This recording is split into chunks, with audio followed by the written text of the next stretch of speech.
Hey guys, today I got another bad news story for you. As you see, I just woke up a little while ago. I'm on my way to work, but I want to talk about prison. Me going to prison, wise guys in prison, gangsters in prison. Now, for example, if you're in the street, you're a boss, you're a captain. Now, this is some Italian shit.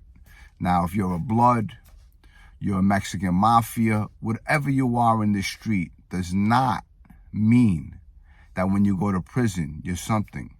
When you go to prison, you don't have your guns, you don't have your knives, you don't have your crew. You walk in there by yourself and you're alone. No matter whatever you are, whether you're a rat, whether you're a gangster, whether you're a fag, whatever you are in prison, that comes out 100%, okay? People have this concept and the idea that because someone's a boss, they go in prison, you're still a boss. It don't work like that. None of that stuff works like that. It's how you carry yourself. It's the character of the person you are. So when you walk in, you're by yourself. Of course, you're going to meet some people that, everyone's going to have their own little circle of friends that they socialize with.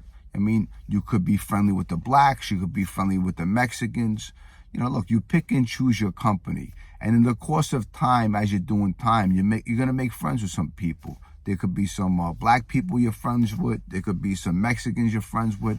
And, me, Italian, just because I'm Italian don't mean that I like all the Italian guys. I'm sure it's the same thing with the other cultures and the other gangs. You got Bloods, you got Crips, you got Mexican Mafia, you got the Italian mob, you got the Albanians, you got the Russians. There's so many organizations today, not like years ago. These Italian guys back in the day, they controlled the neighborhood because mostly the neighborhood was Italian, Irish. You had some Puerto Ricans. My neighborhood, we had like 2 blocks, a radius of, black people, which they were really God-loving people, good people. And they didn't take no shit either, But going to prison doesn't mean that you're going to have it sweet. If you're a jerk off, no, you're not going to have it sweet. I saw guys go to prison with 5-year bids and they got killed because they wanted to do drugs or they wanted gambling. They had a gambling problem or they had a drug problem. But my time in prison, my experience in prison, I tell you, I look back, I had a great time in prison. I really did. And maybe it was because I was young, and when I walked in, my first bid was Rikers Island. I had 3 months in Rikers Island, which, listen, even looking back, I had fun with that. Saying I went in a cell, I pulled the radiator, I was looking for a shank, and, they're doing the blood dances over there and all other shit, the Crip dances. So,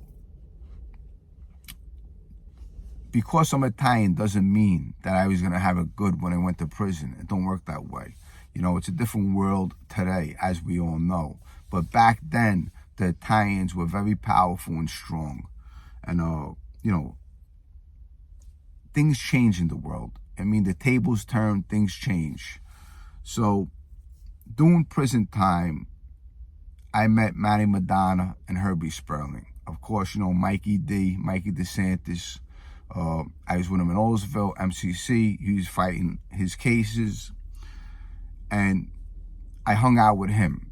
He put me in the right direction. He was trying to school me. I was a young kid. And when I got to Lewisburg, I had Herbie Sperling and Manny Madonna waiting for me. Manny Madonna sits me down. And the smartest thing he did for me was, while you're here, you're going to use this place to your advantage. You're going to take your GED, take a couple correspondence classes from Indiana University, and smarten your brain up a little. And that's what he did for me. Now, also, after I finish, I want to get this clear too. When I was a kid and Paulie G was alive, Paulie G wanted to become a made guy with the bananas. I never had that dream of becoming a made guy. I never did. I never wanted to. You could ask Fabrizio. You could ask Tommy Reynolds. You could ask anybody. I never wanted to become a made guy. Like, if that happened for me, that happened for me. When I came home, Matty Madonna was a big shot with the Lucchese's. Obviously he pulled me from the Bananos to the Lucchese's because, my Aunt Carol married Mikey DeSantis' brother Frankie. So Mikey DeSantis was like a wise guy uncle to me. And he went to Sparrow, Joe Benanti, and explained, listen, the kid Jimmy, okay, they released me, and I was now with the Lucchese family. Now, when I came home, I sat down with Matty Madonna. Jackie Knows was there, okay? And he goes like this. He goes, this ain't the Gambino family. This ain't the Colombo family. This ain't the Genovese family. This ain't the Bonanno family. You're now with the Lucchese crime family. And he asked me, he said, Jimmy, he said, are you looking to get straightened out? Now, I just finished doing a 6-year bid. I had my ex-girlfriend waiting for me, Lori, also. She was a really great girl. And I was looking to get married. So what I'm saying is that I didn't want a button. He asked me, Jimmy, are you looking to get straightened out? I said, Matty, I'll tell you the truth, I'm not sure what I want to do.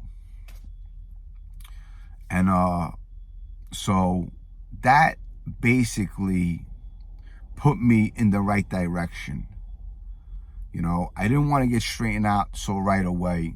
I did know that when I hit the street, I needed to be under some kind of family's umbrella, meaning a crime family, because I didn't trust nobody. I still had a couple beefs out there, and Fabrizio just got straightened out. I saw him. We had a conversation. He said, Jimmy, he said, I got so mad with Joe Benanti and Sparrow when they released you. I said, Fabrizio, whether I'm here or there, what's the difference? But getting back to prison is a funny place. You know what I mean? It's a terrible place to be, 100%. You're not gonna be around your family, but you can make a good time out of it, and you can use it to your advantage. And a lot of people in prison find God. The reason why is because you have a lot of time to think of the mistakes you did.